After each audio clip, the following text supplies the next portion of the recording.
Hello, welcome back to the Marc Show, the tech show about hacking. This video, somebody's saying that this YouTube's new ad blocker is illegal. Supposedly, YouTube made its ad blocker policy so powerful, so strong. I have to get to the bottom of this. You know, we're going dark.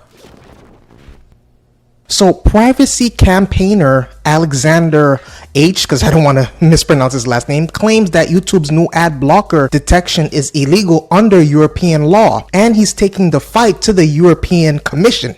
He's fighting them. On November 6th, German Pirate Party MEP Patrick Breyer addressed Hanff's claim to the European Commission, formally requesting a legal position as to whether protection of information stored on the device, Article 5.3 EPR, also cover information as to whether the user's device hides or blocks certain page elements, or whether ad blocking software is used on the device, and critically, if this kind of detection is absolutely necessary to provide a service such as YouTube. YouTube began rolling out ad block detection to Europe earlier this year and is now preventing some European users from viewing its content if they have an ad blocker enabled. The EU's e-privacy directive requires online service providers to get explicit permission to gain access to information stored in the terminal equipment of a subscriber or user. Hanff, an expert advisor to the European Data Protection Board, alleges that YouTube's use of JavaScript-based detection scripts to look for specific HTML page elements rendered by users' browser is subject to that requirement, and he believes it is failing to abide by it. In a complaint lodged with Ireland's Data Protection Commissioner, the DPC, Hanff called on the DPC to take action against YouTube for this breach of the law and demand YouTube cease their unlawful deployment of ad blocker detection tools. Hanff, who helped to draft the forthcoming update to the EU's e-privacy regulations, says he believes YouTube's JavaScript violates EU's citizen privacy.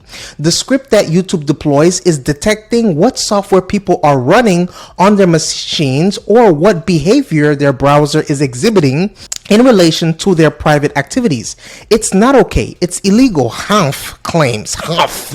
Echoing his complaint, we have a fundamental right to privacy under Article 7 of the European Charter of Fundamental Rights. We have a fundamental right to data protection under Article 8. YouTube reportedly started implementing anti-ad block measures in May 2023 and in June was still describing its ad blocker detection as a experiment, in quotation marks, experiment. European users have reported seeing detection messages since at least mid-October. Not every user is affected, and you'll only see these anti-ad blocker messages if you're signed into your YouTube account. When YouTube detects an ad blocker or other privacy tool that blocks ads as part of its functions, you'll see a warning stating that ad blockers violate YouTube's terms of service or ad blockers are not allowed on YouTube. There are few different versions of this message, including some that entirely prevent you from playing videos and others that allow you to view a number of videos with your blocker enabled before streaming is blocked.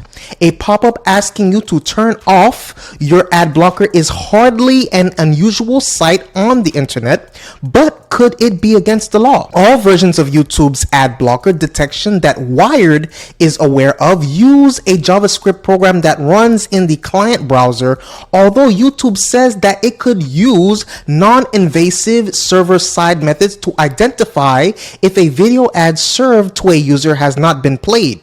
Hanff's complaint claims that YouTube's client-side detection code meets the description in Article 5.3 of the e-privacy directive 2002/58/EC of a process used to gain access to information stored in the terminal equipment of a subscriber or user. If that's the case, the user must be provided with the clear and comprehensive information about what this information will be used for and given the right to refuse such processing. You'll be familiar with with this process from the cookie consent forms that appear whenever a website wishes to capture non-essential information about you and your browser. Right now, neither an explicit notification nor an opt-out are displayed when YouTube obtains data about whether ad blocking tools may be active on your device or network connection. YouTube representative Christopher Lawton tells Wired that ads support a diverse ecosystem of creators globally and allow billions to access their favorite content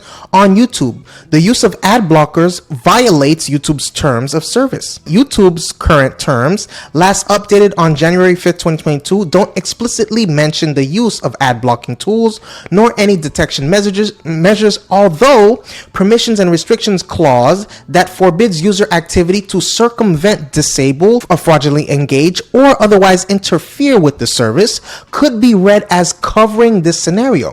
But Hanff, who holds an advanced Master's of Laws in Privacy, Cybersecurity, and Data Management from Maastricht University, I know I mispronounced that, maintains that EU consumer protection law, you're not legally allowed to enforce any terms in the contract which infringe on the fundamental rights and freedoms of an EU resident. The reason cookie consent forms are so intrusive is because consent for device access can't be bundled up with other terms and conditions.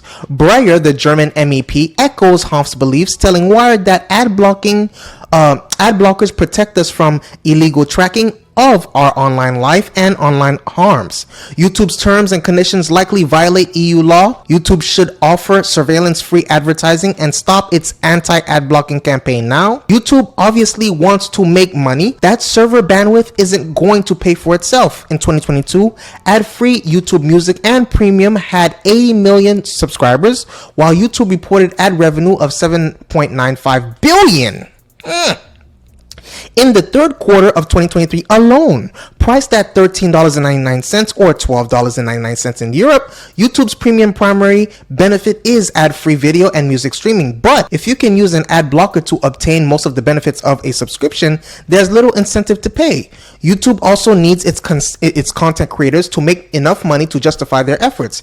If you don't watch the ads on a video and aren't paying for YouTube Premium, the video you're watching doesn't make any money for its uploader. That includes if you have ads enabled, but press the skip ad button as soon as it appears on a skippable ad. YouTube also reserves the right to serve ads on videos by creators who are not in the YouTube Partner Program or under a monetizing agreement, without sharing any revenue from those ads with said creators. The arguments in favor of ad blocking range from reducing bandwidth consumption to avoiding psychological harmful ads.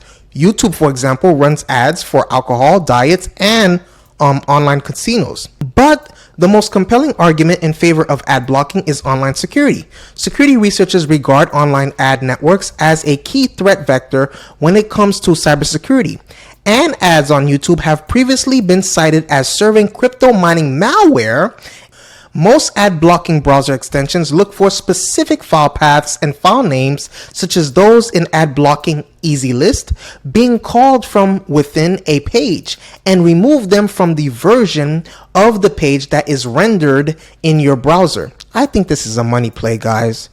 You know, this story, it boils down to a money play for me. But what do you think? For example, a JavaScript program called clever_ad.js, the name of a script produced by the Clever Ads advertising automation service, which embeds ads in your page, would be identified by the ad blocker and removed, along with any content it would normally load. In case of YouTube, the ad API return JSON files with which the ad blockers would replace. There are a few methods of detecting whether a user is blocking ads, most of which involve another JavaScript program that checks the rendered page for evidence that ad content has been removed. A frequent approach is to have your ad loading script also insert a JavaScript variable or an HTML element that can be checked for. Of course, ad blockers can look for and remove the anti-ad blocker scripts as well. And that's what's happening in the case of blocking tools such as AdBlock Plus and uBlock Origin that regularly provide extra filters to download and and add to the blocker so that it can remove the latest scripts. But as its anti-ad blocker scripts are added to the filter list, YouTube releases updated versions of those scripts. So now there's an ad block detection arms race going on, embodied by the Is YouTube Anti-Ad Block Fix website, which monitors whether the uBlock Origin browser plugin is successfully circumventing YouTube's ad block detection or not by comparing a list of YouTube anti-ad blocker script IDs with the list of script IDs that are blocked by the plugin. Fundamentally, the EU says the random websites aren't allowed to rummage around in your stuff without permission. That's something most people agree on. Google itself forbids Android app developers from using the curry_all_packages permission, describing a user's installed apps as personal and sensitive information. So the question facing the DPC is whether YouTube's ad block detection scripts are invasive enough to qualify. Is downloading and running a JavaScript routine equivalent to downloading a storing a cookie? Right? Is JavaScript routine equivalent to downloading storing a cookie? It looks like YouTube intends to argue that it isn't, and it is emphatic that it only seeks to identify whether ads have been served but not played. When Wired asked the company if it was using or testing server-side ad blocking detection, YouTube's Lawton said that it was currently carrying out ad blocker detection within YouTube and not on user devices. That doesn't line up with our observations or those of the ad blocker developers, as a JavaScript detection routine on a website has to be run by the browser to function. Lawton says that YouTube will, of course, cooperate fully with any questions or queries from the DPC, which is the Irish Data Protection Commissioner's Office did not provide a comment for this feature, but Hanff says that the DPC has confirmed to him that it's investigating the case. So what do you think about this story? Is YouTube right? Is YouTube wrong? Please let me know in the comment section below. Please hit the subscribe button. Please hit the notification bell. Please share the content. I appreciate your viewership and see you on the next video.